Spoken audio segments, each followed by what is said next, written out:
I think a lot of times we'll look at something like, again, I brought vaccines up again. I'm not a crazy vaccine guy, but just for the context.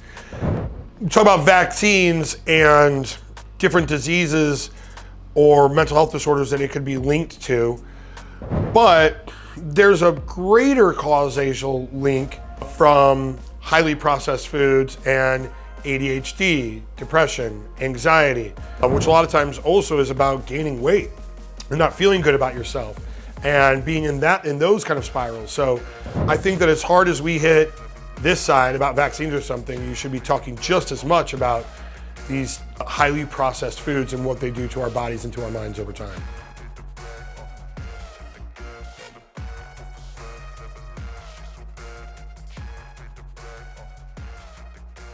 Hey guys, it's the Viking. What we're gonna do today is we're gonna pick some random topics. He's gonna throw them at me. I don't know what really we're gonna talk about. I know kind of like an ethos, some of it. But what we're gonna do is, I'm just gonna talk off the top of my head about these certain particular topics, about the way that I think about it. Hopefully you find it interesting. Let's see what happens. Okay, so obviously Trump just won the election. He's been naming people into his cabinet. And RFK Jr. got the position of the health secretary. So there's two things that I think about this. One is the way other people talk about it. So there was like this, I'm gonna get really specific. There was this news article about him, and I can't even remember who it was, but they were talking about how he had this like attack on Fruit Loops cereal. And the thing was with Fruit Loops is that the American one has all of these chemicals and red food dyes and all these other things, unnatural flavorings in them. And the one in Canada, our neighbors just across from us, doesn't. And so some lady from the current health department said, no, they're basically the same. It has a couple of different ingredients. You know, he's just making this up. Then when they asked about what exactly was the difference, it was like, okay, well, the Canadian one doesn't have this artificial food coloring and it doesn't have this other thing. What they use is blueberry and carrot extracts for their coloring and stuff. And it's like, well, yeah, that's a natural thing. And then here's these unnatural ones. And then when they dug in deeper, no, there actually were like 17 ingredients, including this BHT, bihexybutyrate, like all of these other big chemicals, which to be very fair, it's not like I even know what they are or what they do. If I looked into all of them, I'm sure it would be a little different. But this is how far crazy I think that a lot of the left side is about stuff, is like a guy, RFK, will claim that there is this cereal that has way too many artificial flavorings and sweeteners and preservatives in it that they aren't allowed to sell in other countries. And that's just like a clear fact. Now, whether you agree whether that's a good or bad thing, kind of up to you, maybe do some more research. But the fact that the shit is all in there and it's not in places, the same food in other countries, is real. And like arguing about it is weird because you can just get fact checked on it and now you're not, I don't know. That is the insane fucking part to me. But I will loop that around. So right now, I sound like crazy conspiracy conservative guy, right?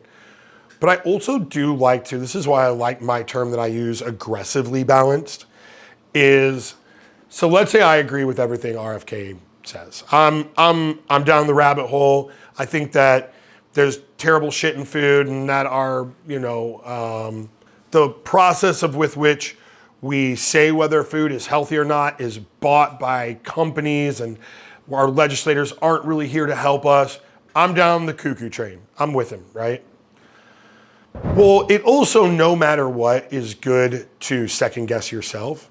So saying that here's this guy, there is definitely, if you go down the list of things from vaccines to food to healthcare costs to, all of these things that RFK has these very different opinions on, he can't be right on all of them. Even if, honestly, like I agree with all of them, he can't be right about all of them because that's just not the way that anything works. So if you out there are like me and you're a crazy conservative person, remember, you don't want to just blindly say yes to the people that are on your team, because that is, if you think about it, how the woke left got there. they would just say crazier and crazier and crazier shit. But because it was the people on their team, they were like, yeah, let's fucking go. Let's do this. We don't want to find ourselves in the same position. Hopefully we actually are different and we fact check our own team and we don't just blindly say yes. What we do is we take some critical thought. We make you apply science to it. There has to be some reason and logic. And so I don't want to see RFK just get in there and blanket, get rid of vaccines.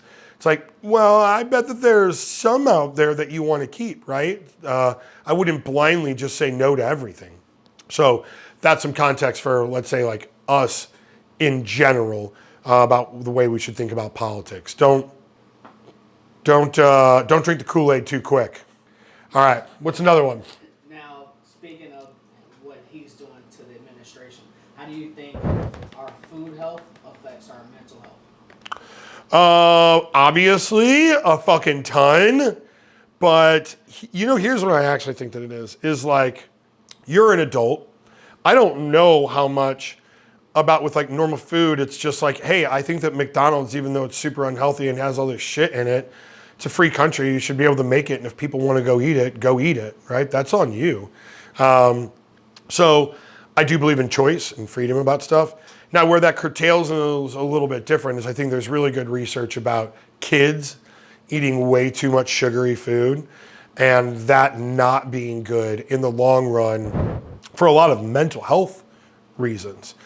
So that is where I do think a lot of parents are shitty, and I do think there should be government stepping in, right? You can't just have your kid drinking soda and eating McDonald's 3 times a day because you're a lazy parent.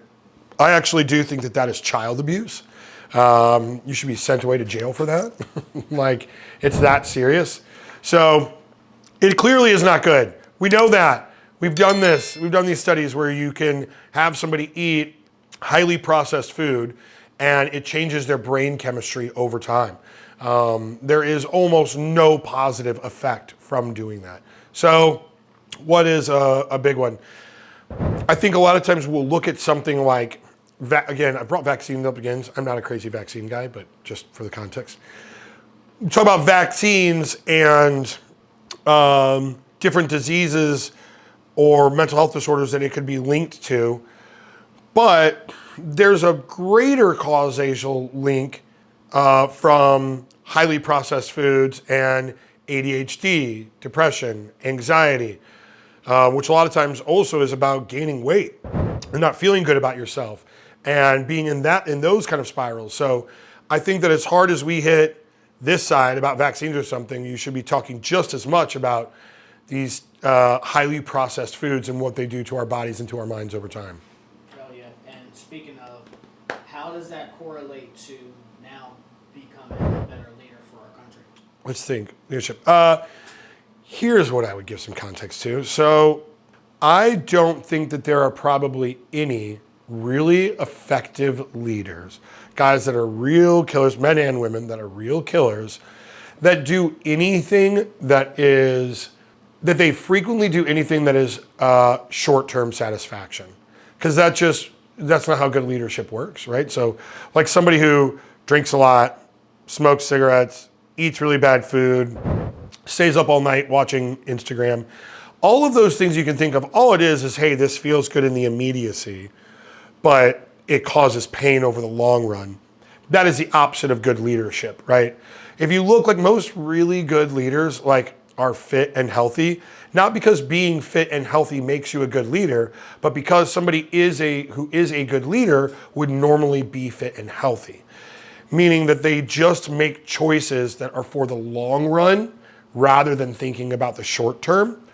That is almost always, those go one and one, right? You gotta be a person who doesn't take the short-term gratification. You think about, how am I gonna be the best version of myself in 5, 10, 15 years? So I'm gonna talk about 2 things here. Is first, on the topic that we were talking about, like RFK being put in this position, or actually even just Trump's cabinet as a whole. You gotta imagine that as a small business owner, a lot of times you hear about like, oh, they're conservative because they want lower taxes. And it's like, yeah, we want lower taxes, but Actually, what I want is to be freed up to be able to do shit. Most of the time, having very liberal governments, and I don't think that's a bad thing, right? All the time. There's got to be, I'm really a real middle of the road, but sometimes if it gets too far liberal, it actually is just hard to do stuff. Like, I work in the supplement industry. A more liberal government will make it, they'll ban certain supplements, they'll make it harder to get, they'll make it, you go through all of these hoops to get things regulated and processed and checked. So that way, by the time it actually gets to the consumer, either they don't get that supplement that they wanted to get, or it's so expensive because of all the hoops we have to jump through that now it's like it's not really cost effective for what they're trying to do. And I constantly get worried about with the nootropics that we make that they're going to get banned. And there's nothing unhealthy about them. Like when we say it getting banned, it normally is one, pharmaceutical companies don't want you making it because they don't make money off of it, which is the big fucking problem. Number two is anybody can get hurt doing anything. There are certain supplements that if you take too much of it, they can affect you negatively. Absolutely. But then why is alcohol legal? I mean, this is the fucking dumbest thing on planet Earth. If you're gonna make alcohol legal, clearly, like a supplement that's like a stimulant, right, should be legal too. If you take too much, it's gonna hurt you, but so is anything else. It's just absolutely amazing to me. It's just taking away choice from Americans, and I fucking hate that. If you don't like it, great, don't take it. But don't take it away from me. Don't take it away from other people that it helps. That is some sinister, evil shit to think because I don't like it, other people can't have it. I fucking hate that. All right, second thing, I will say that the new president-elect and the cabinet he's putting together, it does feel like as a country that there are some things that we're going to be able to do to be able to grow the economy. And I know that sometimes people think that like maybe that's not as important as some other things, but it really is more important than almost anything, because when the economy is not good, when jobs are lost, suicide rates go up. People change the times that they decide to have children. We decide not to start new businesses, which then allow for there not to be as much freedom of choice, as many options in the market, or innovation, new ideas being created. When the economy is good, people start new companies. And think about things like Uber. Every one of you, think about your life having to get a taxi everywhere versus using Uber. When an economy is good, people put money into things and they invest and they create new ideas that help everybody. They make your life easier. They make the world better. And it seems like now there's a little more optimism for innovation, creativity, doing things to help people. And that is where my mind goes to. So me being a leader for 2025, what my goal is to create specifically 3 other high-level executive leaders. So I'm getting really into the weeds about it, but I think that a lot of the skills of direct transformational leadership, right? Teaching somebody something rather than getting them to do things, getting them to change the way that they act and behave for the betterment of them and their team. I have 3 particular positions that I want to be able to give executive decision level positions to where it doesn't have to come from me. They're making choices. They're pushing the needle forward.